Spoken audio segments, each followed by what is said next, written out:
It really feels like Hajime Isayama is pulling the biggest practical joke by giving us an ending that completely contradicts his own story. Firstly, Eren killing his mum by luring Dina away from Bertolt goes against literally everything we know about Eren as a character. What is Eren's core motivation? To kill all Titans. Why is this his core motivation? Because the Titans killed his mum. Eren didn't hate the Titans before chapter 1. He just wanted to go outside the walls and not live like cattle. It was only in chapter 2, after seeing his mum get eaten alive, that Eren declared he would eradicate all Titans from existence. But I guess you could argue that's the point, but it's honestly like Batman being responsible for murdering his own parents. However, this isn't even the worst assassination to Eren's character. Compared to the others, this one is pretty minor. The big one is that Eren was, and always has been, the living embodiment of freedom. So the chapter 139 reveal that Eren was a slave to this outcome goes against everything we know. It's like being told that Goku doesn't enjoy fighting, or that Luffy doesn't care about his friends. It is literally their identity, so to be told that Eren had no free will since touching Historia's hand is almost too much to stomach.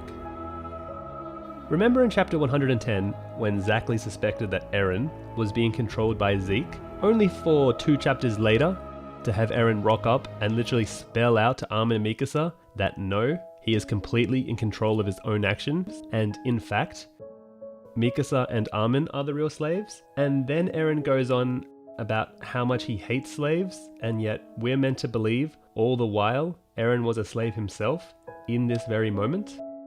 It honestly feels like we're being gaslighted here. Just cause Luffy constantly risked his life to protect his friends, or Goku constantly told us and his opponents that he loves to fight, we're supposed to ignore that and just accept the opposite to be true. It honestly leaves you speechless. Why would Eren go on and on about freedom and choice when this isn't what he wanted? He was forced into it because Ymir has Stockholm Syndrome. Which, by the way, also makes no sense since Stockholm Syndrome is the feeling of trust or affection felt in many cases of kidnapping or hostage taking by a victim towards a captor.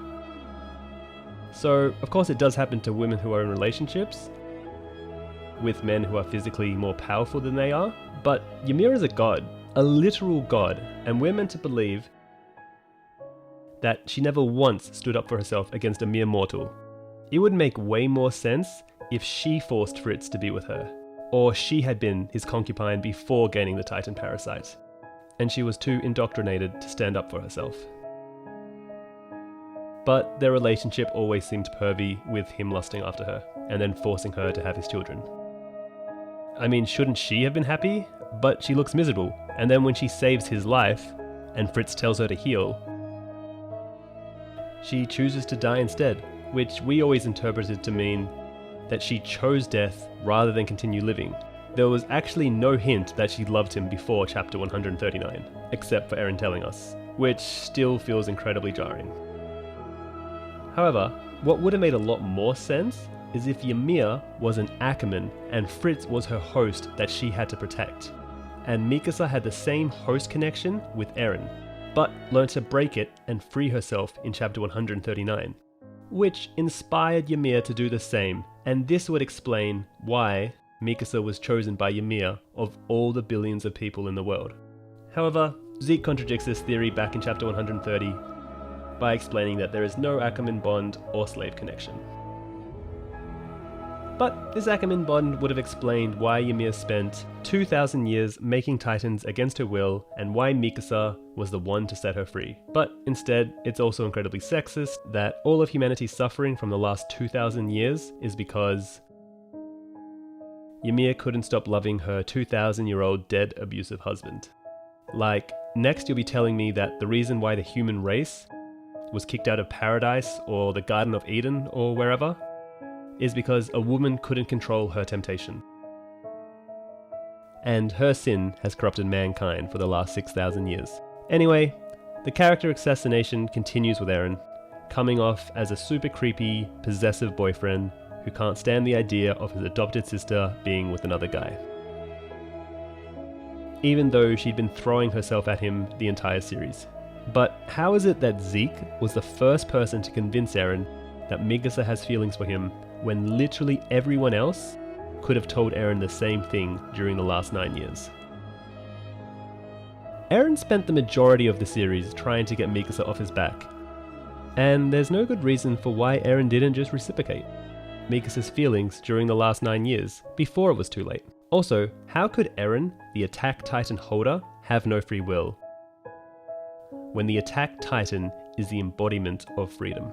Moreover, didn't Eren Kruger literally tell Grisha, Eren, that he has to break the cycle or it will repeat again? The same history, the same mistakes, but isn't that exactly what Eren has left behind? Eternal wars of extermination that will never end until one side is eradicated from existence?